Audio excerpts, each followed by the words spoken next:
आपने पिछले क्लास में लेटर, वोवेल एंड कॉन्सोनेंट के बारे में पढ़ा और ये भी पढ़ा था कि वोवेल जो हैं वो 5 हैं, ए ई आई ओ यू, और कॉन्सोनेंट इन 5 के अलावा हैं, और जो भी लफ्ज़ बनता है वो इन्हीं से मिलकर बनता है। अगर किसी वर्ड में ए ई आई ओ यू ना हो तो फिर वो वर्ड बन ही नहीं सकता। आज हम सेंटेंस के बारे में पढ़ेंगे। उसके बारे में पूरी 28 मिनट की वीडियो है, उसे आप एजुकेशन पॉइंट पर जाकर प्ले लिस्ट में देख सकते हैं। देखें सेंटेंस किसे कहते हैं, तो यहाँ पे ये बताया गया है आपको कि शब्द या शब्दों का ऐसा समूह जिससे पूरा अर्थ निकले सेंटेंस कहलाता है।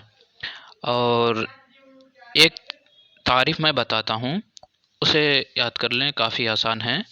जिससे पूरी बात मालूम हो जाए उसे सेंटेंस कहते हैं, उसे वाक्य कहते हैं। जैसे अय मोहन इधर आओ, तो इससे पूरी बात मालूम हो रही है कि कोई शख्स है वो मोहन को बुला रहा है। इसी तरह अय जैद पानी ले आओ, तो इससे मालूम हो रहा है कि एक शख्स जैद को आवाज़ दे रहा है और पानी लाने के लिए कह रहा है।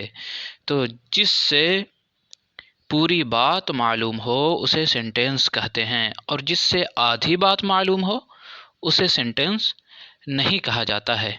जैसे तुम कहाँ, अब सिर्फ तुम कहाँ बोले हैं, गए थे या आए थे या कहाँ थे, ये सब नहीं बोले हैं, तो ये अधूरा होता है, तो इसे सेंटेंस नहीं कहते हैं, इसका कुछ और नाम है। बहरहाल आप अभी सेंटेंस को समझें। तो देखें इंग्लिश में भी यही है कि जिससे पूरी बात मालूम चले उसे सेंटेंस कहा जाता है। ये मिसाल के तौर पर दे रहे हैं, जैसे गो जाओ, तो मालूम चल रहा है कि एक शख्स कह रहा है कहीं जाने के लिए। इसी तरह कम आओ, कम हेयर, यहाँ आओ। आई ईट अ मैंगो, मैं एक आम खाता हूँ। आई ईट अ मैंगो, मैं एक आम खाता हूँ। वाट इज़ योर नेम, तुम्हारा नाम क्या है। वाट आर यू डूइंग, तुम क्या कर रहे हो। तो इससे पूरी बात मालूम चल रही है, तो इसे क्या कहा जाता है, इसे सेंटेंस कहा जाता है, वाक्य कहा जाता है, और उर्दू में इसे जुमला कहा जाता है। ठीक ना। नोट में दे रहे हैं यहाँ कि किसी भी सेंटेंस में शब्दों का सही क्रम होना आवश्यक है, यानी ज़रूरी है। जैसे आई गो टू स्कूल के बदले आई स्कूल गो टू लिखना गलत होगा। आई गो टू स्कूल के बदले आई स्कूल गो टू लिखना गलत होगा। तो जो शब्दों का जो चयन होगा वो जिस तरीके से इंग्लिश में बताया गया है उसी तरीके से होगा। ऐसा नहीं कि जो शब्द आखिर में आना चाहिए था उसे पहले ले आएं, तो ऐसा नहीं हो सकता।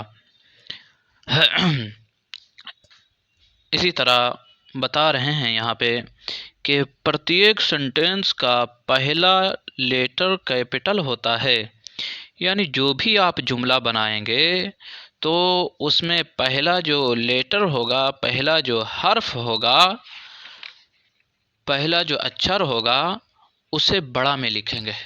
ठीक ना। ये तो हो गया। अब इसे आप समझ गए हैं काफ़ी आसानी से, तो अब इसे देखिए। अब बात आती है पार्ट्स ऑफ स्पीच। शब्द के कितने भेद होते हैं, तो देखिए यहाँ दिया हुआ है पार्ट्स ऑफ स्पीच 8 होते हैं। उसमें एक नाउन है, प्रोनाउन है, एडजेक्टिव है, वर्ब है, एडवर्ब है, प्रीपोजिशन है, कंजक्शन है और इंटरजेक्शन है। इसे हम बितफसील, एकदम तफसील के साथ थोड़ा थोड़ा करके समझेंगे।